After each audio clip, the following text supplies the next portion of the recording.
Pinarada kong aking kotse sa parking ng condo building ko. Saka nang hihinang sumandal sa kinupuan at bumuntong hinga. Simula nang bumalik ako sa opisina, naging abala na ako sa mga meetings, paperworks. Isa pa mga nag-handle sa cafe. Mas lalo ako nawalan ng oras para punta ng anak ko. Late na rin talaga ako nakauwi. Ang dami kong hinahabol na meetings, deal with the clients, at ang hirap kapag sabay-sabay. Sumilip ako sa labas ng bintana at pasimpleng nilibot ang tingin ng paligid. Hinahanap ang isang sasakyan na pamilyar sa akin. Ilang araw nang lumipas nang huli siyang pumunta dito. Sabi niya babalik siya pero bakit iyan naman ginawa? Napailing ako. Bakit kantong pakiramdam ko? Bakit nga ba ako laging umaasa na babalik siya dito at makikita sa unit ko? Bakit hinihintay ko siya? Ano bang nangyayari sa akin? Dapat galit pa rin ako, di ba? Napabuntong hininga ako sa kamaring pumikit. Nakakainis. Hindi na mawala sa isip kong laking yon. Baka naman ginayuma ako nun. Napamulat ako. Shit, hindi kaya naubos ko pa naman yung niluto niya sa akin na breakfast? Hindi kaya hinaluan niya ng kung ano yon? Sandali, uso pa bang gayuma sa panahon ngayon? Pagkausap ko sa sarili, Alexa, nababaliw ka na. Gusto kong batukan ng sarili at kung ano na nang iniisip ko. Umayos ako ng upo sa kakinuhang sling bag at blazer sa passenger seat. Akma ko sanang bubuksan ang pinto ng kotse nang bigla namang nag-ring ang phone ko. Dali-dalik yung kinuha sa aking bag sa tinignan ng caller. Biglang bumilis ang tibok ng puso ko na makitang paalan na initusan kong alamin ang lahat kay Jovan at Leon. Hello, seryoso kong sagot. Good evening, Ma'am Alexa. I got the information on Leon Alonzo and the proof that Suzuki is really dead. I sent into your email. Lahat ng gusto mong malaman nandoon na. Kunuha ko ng lahat para mas malinawan ka. Bumilis ang tibok ng puso ko. Maralaman ko ng totoo. Sigurado kang purido lahat ng information? Walang gawa-gawa lang? Siguradong sigurado ako. Maralaman mo ng totoong kuring ni Alonzo. May sinend din akong pictures and videos sa email mo for additional evidence. Sana kapag napanood, makita at mabasa mo lahat ng sinend ko sa'yo, malinawan ka na ng gusto. Seryoso niyang sambit sa kabilang linya. Hindi ko alam pero sobra-sobrang kaba ko. How about kay Silverio? Yung mga ginawa niya sa nakalipas na taon. Yung babaeng sinasabi ni Leon sa akin na babae ni Jovan. Sunod-sunod kong tanong. Meron rin. Sinend ko na sa email mo. Even the plane tickets, mga pangalan ng lugar na pinunta niya nung hinahanap ka pa niya, at ang about kay Rona. Lahat ng impormasyon na gusto mo, Ma'am Alexa, nandoon na. Seryosong turan niya. Oh God, thank you. Ma'am Alexa? Muli nitong tawag sa akin. Yes. Narinig ko siyang bumuntong hininga sa kabilang linya. Mukhang may gusto pang sabihin. Alam kong wala ako sa lugar para mangialam sa buhay niya ng asawa mo. But believe him, it is not because I know him. I'm taking his side na. No, baka isipin niyo kinakampihan ko siya. Ma'am Alexa, kung alam kong mali, hindi ako kakampi. But everything your husband said is true. Hindi ko man alam ang ibang nangyari noon dahil abala rin ako sa paghanap sa kanya. Isa lang ang masasabi ko, he loves you so much. Kaya't sana magkaayos na kayo. Lahat ng katanungan mo masasagot na sa mga sinend kong email. Maraming pinagdaanan ng asawa mo para lang mahanap ka. Hindi naging madali pero sa inyo na mga nangyari pero sana subukan mong mali ang puso't isip mo sa kanya. I know you still love him. Napatigil ako dahil sa kanyang sinabi. Saka napasa po sa aking dibdib nang dumoble ang bilis noon. Hanggang sa mag-init ng mga mata ko, tumulo ang mga luha sa aking pisngi. Yes, I still love him. Napagtanto kong lahat ng yon at muling naramdaman simula na magtagpo kami muli. Para bang nabuhay muli ang puso ko sa tuwing nakikita ko siya. Masyado lang akong in denial dahil galit ako sa kanya at tumaktak na sa puso't isip ko ang kagustuhan kong gumanti sa kanya. Thank you for your help, Liam. Alam kong mahirap sa'yo dahil kaibigan mo si Jovan pero ginawa mo pa rin ang gusto ko. Alam mong malaking tiwala ko sa'yo. Thank you dahil pinarealize mo sa akin ang katangahan ko. You're welcome, Ma'am Alexa. Para sa inyong dalawa. Yes. Si Liam ang tinawagan ko at hiningan ng tulong dahil alam kong magagawa niya ng maayos ang pabor na hinihingi ko. Alam ko namang dito magsasabi kay Jovan kahit isa siyang tapat at kaibigan sa lalaki. Katulad ng sinabi niya kapag alam niyang mali, hindi siya kakampi. Wala siyang pinapanigan. Yon ang nagustuhan ko sa kanya. Isa pa, alam kong gusto rin niyang maliwanagan ako. Saka may pinanghahawakan din akong alas. May kailangan din kasi siya sa akin. Now that I have done the favor for you, you're asking Ma'am Alexa, can I know her number and where she lives? Napangisi naman ako sa kamarahang pinunasan ng pisngi ko. Kahit kaano pa siya kagaling sa paghahanap pero hindi niya magawang malaman kung nasa ng kapatid ko sa nakalipas na taon. Yes, Liam Abad is in love to my sister. Mia, noon pa lang may namumuong tinginan na sa kanilang dalawa. Kaya pala ganun na lang ang alala ng lalaki kay Mia noong namatay si mama at siya ang laging nasa tabi nito. Nalaman ko lang ang tungkol sa bagay na iyon nang mahuli ko noon na umiiyak ang kapatid ko. Inamin niya sa akin na mahal niya si Liam. Nasasaktan din siya dahil ang taong minahal niya ay kagrupo din ng asawa ko. Kapareho ko, inisip din ni Mia na kasalanan ng grupo ni na Liam ang nangyari kay mama. Kaya pinili na rin niyang kalimutan ang lalaki. Pero si Liam, mahal na mahal niya ang kapatid ko kaya hinahanap niya rin. Hindi pa rin to sumuko. Hanggang isang araw, nagulat na lang ako nang harangan niya ako tanungin kung nasaan si Mia. At doon na nga ako humingi ng pabor sa kanya, kapalit ng number at kung saan nakatira ang kapatid ko. Sa tingin ko naman, deserve nilang dalawa na maayos ang kung anumang meron sila doon. Alam ko namang mahal pa rin ang kapatid ko si Liam. Dahil sa nakalipas na taon, wala itong inintindi kundi mag-aral at mag-training. Ngayon, oras na para maging masaya sila. Masyado rin ako naging selfish. Dinamay ko pa ang kapatid ko. Sa dati, bata pa si Mia. Ngayon, nasa tamang edad na siya. Hahayaan ko na silang dalawa. I will give you her number but I can't give you the address because it's in Leon's mansion. Delikado at hindi ka basta-basta makakapasok ng subdivision na yon. I will just give her social media account instead. And whatever you find out and discover, please, don't tell it to him. Seryoso kunturan. Ang ibig kong sabihin sa huli kong sinabi ang tungkol kay James. Sigurado ako matutuklasan niya iyon ngayon na ibibigay ko sa kanya ang social media account ng kapatid ko. Marami pa namang picture ang magtita na yon. May tiwala naman ako kay Liam kaya hindi ako kinakabahan. Okay, I understand. Thank you, Ma'am Alexa. You're welcome. Ibababa ko ng tawag at sisilipin kong email na sinend mo sa akin. Iti-text ko na lang sa iyong number at social media account ng kapatid ko. Alright, hihintayin ko na lang. Okay, bye. Nang maibaba ko ang tawag, sinimulan ko nang i-type ang number ni Mia at ang pangalang ginagamit ito sa social media account. I am so sorry, Bunso, pero gusto kong maging masaya ka. Kasalanan ni ate kaya kayo nagkahiwalay ni Liam. I just want to correct my mistake little by little. Pagkatapos kong masend kay Liam ang number ng kapatid ko, dali-dali akong pumunta sa email ko para i-check ang sila niyang information. Hindi na ako makapaghintay na malaman ang katotohanan. Nanginginig kong pinindot ang unang document sa binasa iyon.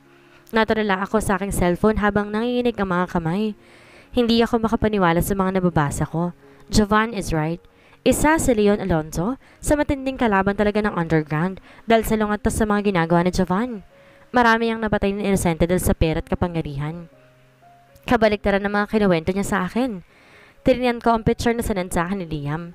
Natutop ko na lang aking bibig dahil sa sobrang kabrutalan. Lalong-lalo na sa video na pinanood ko.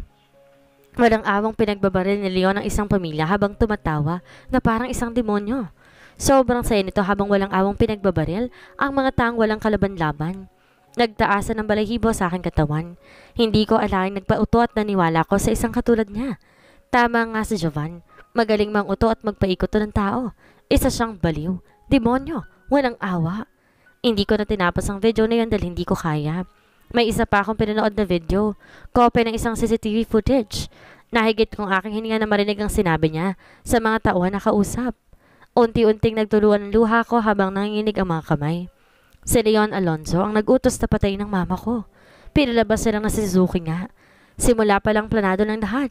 Ang tanga-tanga ko. Naniwala ko sa taong dahilan bakit nawalang ina ko. Dahil sa galit na naramdaman ko noon. Dahil sa sakit ng pagkawalan ni mama, naghalo-halo na ang emosyon ko. Kaya hindi na ako nakapag-isip ng maayos. At tinayaang paikutin ni Leon Alonzo.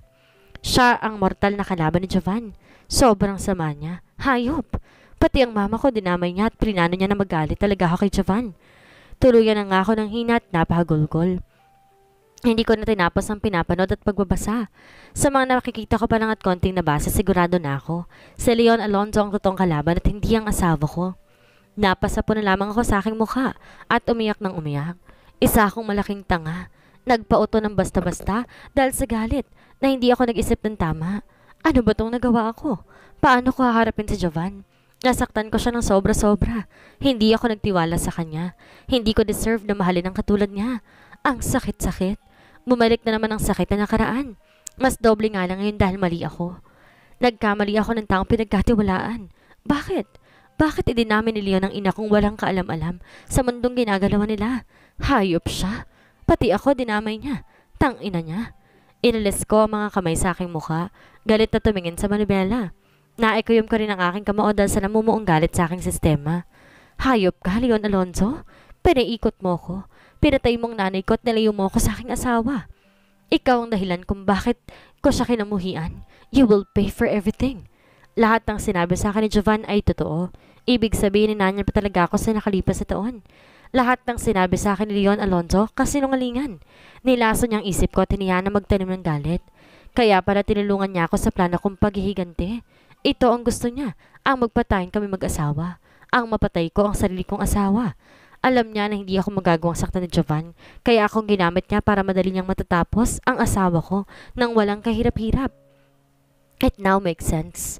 Bigla ako napangiti na mapait. Ang dami kong masasakit na salitang sinabi kay Jovan. Ngayon, paano ko kakausapin at haharapin yung taong hindi ako sinukuan? Yung taong lagi kong tinataboy. Ang bobo mo, Alexa. Hindi mo deserve ang katulad ni Jovan dahil tanga ka. Mas naniwala ka sa iba kaysa sa asawa mo.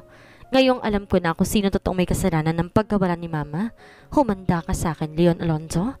Sa'yo ko gagamitin lahat ng tinuro mo sa aking hayop ka. Pagbabayaran mong lahat-lahat ng kasalanan mo. Hindi lang sa akin ina kundi sa mga taong pinatay mo nang walang kalaban-laban.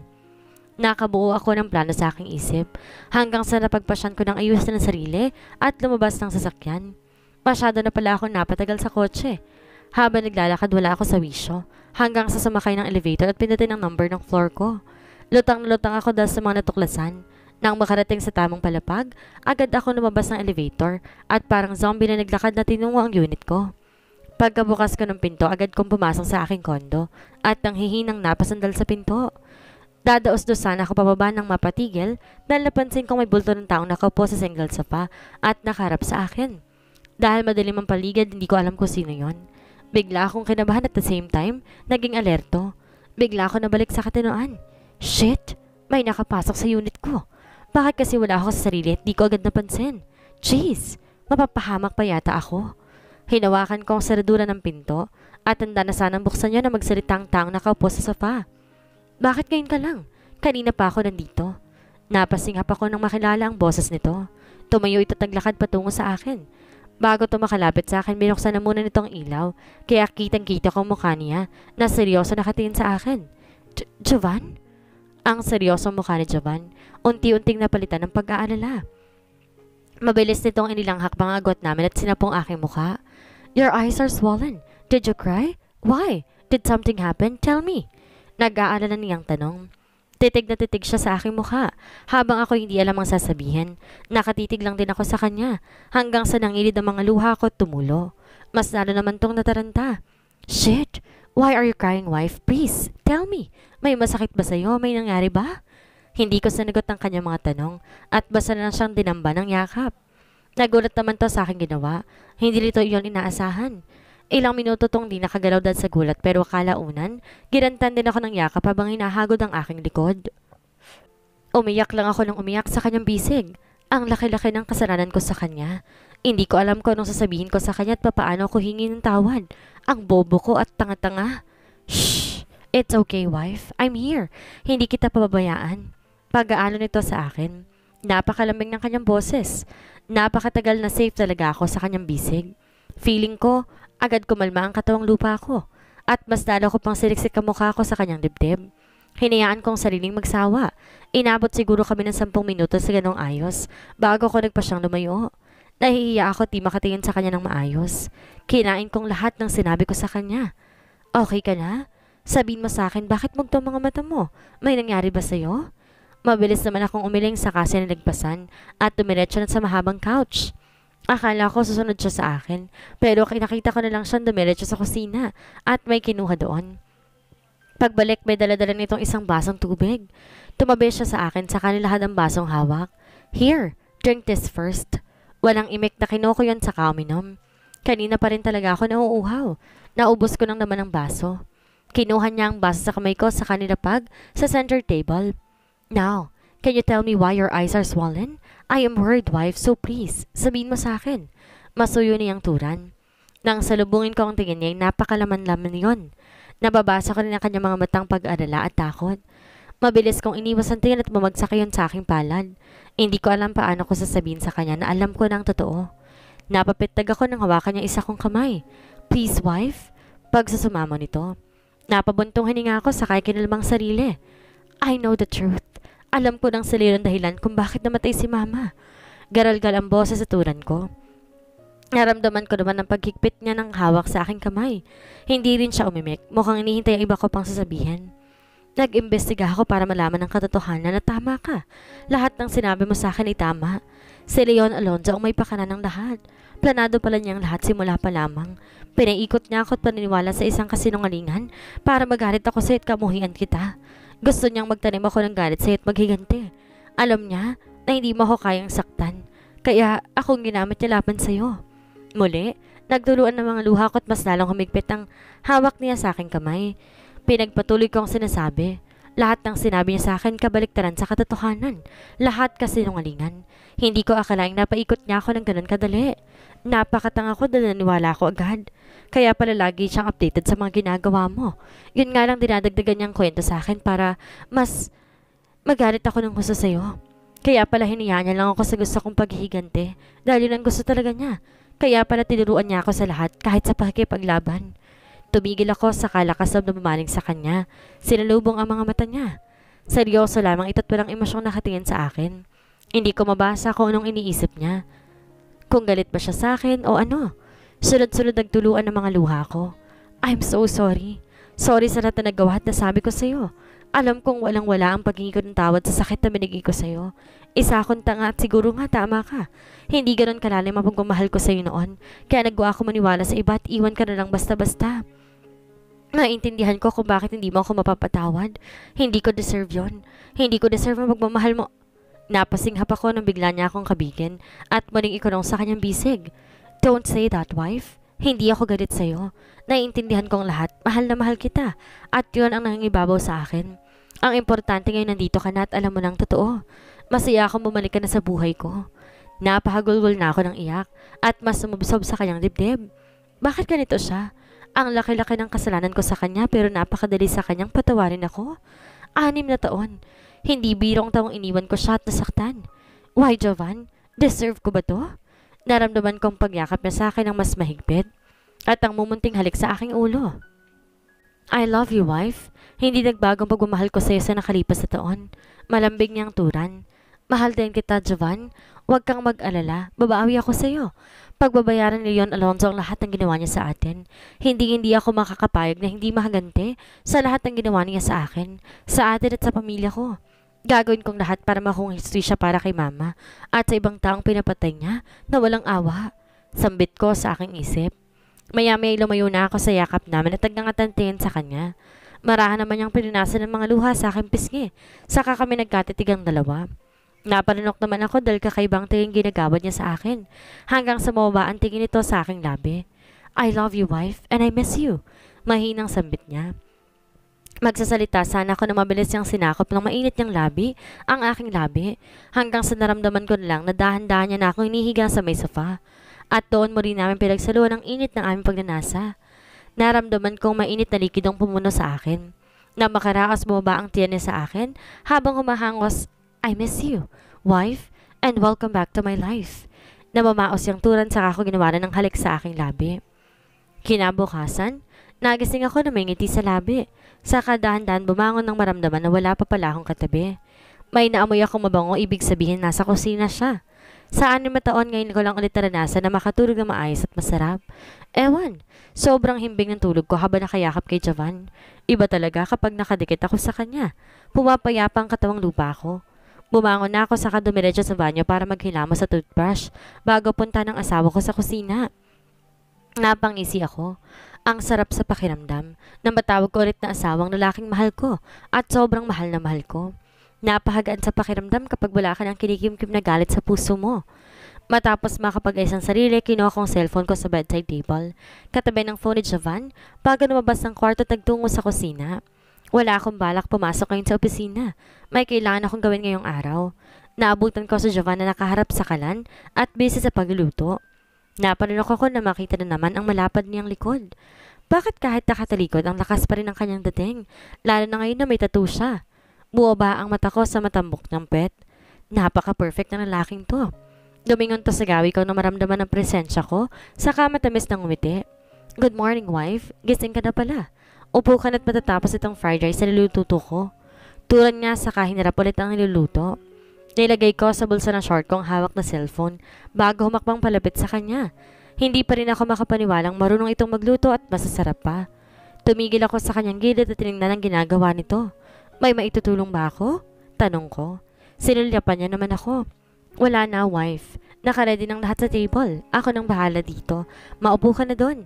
Sabay nguso niya sa kinaroroonan ng lamesa. Bumaling naman ako doon sa kanapang iti na makitang nakanda na ang lahat at nakahain na. Ang niluluto na lang niyang fried rice ang kulang. Ibinalik kong tingin sa kanya saka matamis ng umiti. Sige, uupo na ako doon. Tumango naman to habang may ngiti sa labi. Pero bago ko umalis, tumingkad muna ako para gawaran siya ng halik sa pisngi. Nagulat naman to't di inaasahan ang ginawa ko. Ngumiti lang ako ng pagkatamis-tamis saka nagsalita. Good morning, hubby. I love you. Sabay talikod at lakad papunta sa table. Naiwan namin siya nakatulala. Gusto kong bumawi sa kanya sa lahat na masasakit na sinabi't ginawa ko. Pero magagawa ko lamang ng maayos at malaya kapag napagbahad ko na sa leon sa kanyang ginawa sa amin. Napangiti ako nang ilapag ni Javan ang bowl ng fried rice. Amoy pa lang masarap na. Kumain na tayo. Turan niya matapos mailapag ang bowl sa hinigit ang sandong itim na nakasampay sa sandalan ng upuan. Saka sinot at naupo sa aking tabi. Akma akong kukunin ang bowl ng fried rice nang maunahan ako ni Javan sa kanlagyan ng aking plato. Hey, ako na. Awat ko sa kanya at kukunin sana ang bowl nang ilayo niya sa akin. Na, ako na. I want to serve you, wife. Dati ikaw lang naglaging asikaso sa akin. Ngayon, hayaan mong ako naman. Seryoso nitong turan matapos lagyan ng fried rice ang plato ko. Sinunod naman niya ang sa kanya saka binalik ang bowl sa gitna saka kumuha ng hotdog, spam and egg at nilagay sa plato ko. Eat, wife. Sobrang payat mo na. Utos nito saka binilingan ng pitsal na may tubig at nilagyan ng baso sa gilid ng plato ko. Hindi na ako kumibot sinimulan ng kumain. Ako dapat ang gumawa nun kasi gusto kong bumawi sa kanya. Nasa kalagitnaan kami ng pagkain nang may maalala ako kaya binilingan ko siya. Hubby, bakit pala hindi ka na bumalik dito nang sinabi mong babalik ka? Yung pinagluto mo ako ng breakfast? Tanong ko dahil curious ako. Ilang araw din siyang hindi pumunta dito noon. Tumigil naman ito sa pagkain sa uminom ng tubig bago pa sagutin ang tanong ko. Oh, about that, wife. Sorry kung hindi na ako nakabalik. May inasikaso ako sa underground at kailangan ko ring pumunta sa Malaysia that day. At inabot ako ng ilang araw doon. Hindi ko naman alam ang number mo kaya hindi kita natawagan. Napakunot noo ako. Malaysia? Anong ginawa niya doon? Sandali, nandun din si Leon na. Anong ginawa mo doon? Curious kong tanong habang nakatitig sa kanya. Bumuntong hininga naman ito, saka umayos ng pagkakaupo paharap sa akin. Pumunta kami doon ni Ventura para pigilan ang transaksyon ni Leon. Nailigtas din namin ang babaeng ibibenta niya sa mga sindikato. Inabot kami ng ilang araw bago kami nakabalik dito. Ang mood ko, biglang nag-iba nang marinig ang sinabi niya. Humigpit ang hawak ko sa kutsara tinidor, saka iniwas ang tingin sa kanya at binagsak sa kinakain ko. So yun palang ginagawa ng gagong Leon na yun doon. Ang sabi niya business. That bastard? Gigil na anas ko. Pati ang mga babaeng walang kaunamang kamuwang-muwang, dinamay niya. Sinisira mga buhay nito para lang sa pera. Hayop siya. Napapitag ako na maramdaman ang kamay ni hubby sa aking kamaong nakakuyom. Nilingon ko siya. Seryoso na ito. Calm down, wife. Hindi ko hayaan na magtagumpay si Leon sa mga binabalak niya. Sobra-sobra ng ginagawa niya sa underground. Pati ang ibang organisasyon ninanakawan at pinapatay niya para mapunta siya sa itaas at mapantayin ako. Marami na siyang nadadamay na inosenteng tao. Tatapusin ko ng kasamaan niya. Mariin niyang turan. Sumeryoso din ako sa muli siyang hinarap. Binitawan kong hawak na kutsara tinidor at tinawakan ng kanyang kamay.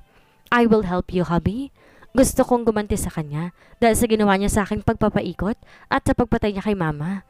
Seryoso at desidido kong turan. Di naman agad sumagot si Jovan. Seryoso lang to nakatingin sa akin at tila nag-iisip. Sana pumayag siya. Ilang sandali pa ang seryosong mukha nito, unti-unting nawala at napalitan ng isang ngiti. Well, let's do this together, wife. For your mom. For the innocent people who was hurt and died because of Leon. And of course for what he did to us. Ngumiti ito at buti pumayag siya. Magagamit ko na ang pinag-aralan na training ko sa nakalipas na taon. Akala ko kay Jovan ko yun magagamit, pero kita mo nga naman.